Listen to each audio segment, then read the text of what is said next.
السلام عليكم، مرحبا بكم في قناة زينو. مرحبا لكل متتبعات الكرام. اليوم جبت لكم وجبة خفيفة وبنينة اللي هي راح ندير بطاطا صوتي يعني بطريقة مختلفة، وراح ندير سكالوب مشوي.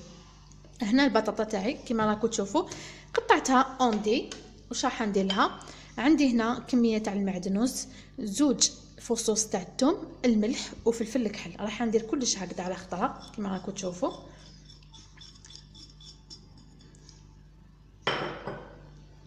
ونزيد نحط عندي هنا فرماج رابي كما راكم تشوفوا، نزيد نحطوه لها.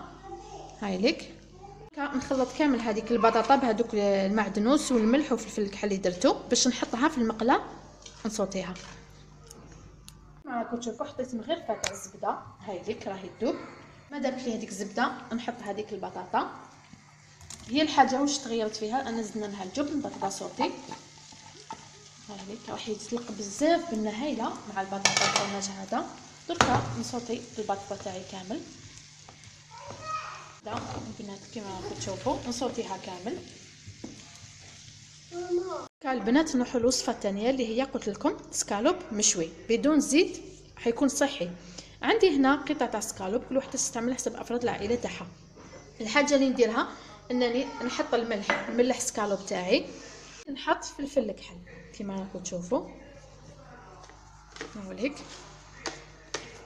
ونزيد الزنجبيل يكون ملحي. هنا زنجبيل مطحون كما راكم تشوفوا. صيغ كامل السكالوب تاعي هكذا. هنايا عندي انا مقله كبيره لازم تكون ما تلصقش، هذه نصيحه نمدها لكم.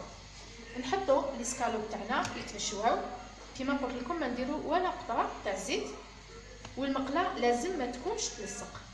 هذيك نخليهم يتنشواو ونقلبهم. هنايا البنات هكذا كنسيبو حمر من التحت نقلبو حتى يطيب لي السكالوب تاعي ويكون مشوي وجاهز. هذيك نزيد نحمرو مليح. الوغ البنات كيما راكم تشوفوا بطاطا مشرمله يعني بالجبن راهي جاهزه معنا، وسكالوب مشوي كيما راكم تشوفوا. وجبه خفيفه وسريعه. تكوني مرا عامله ولا مزروبه ما كفاكش الوقت تحضريها في اقرب وقت.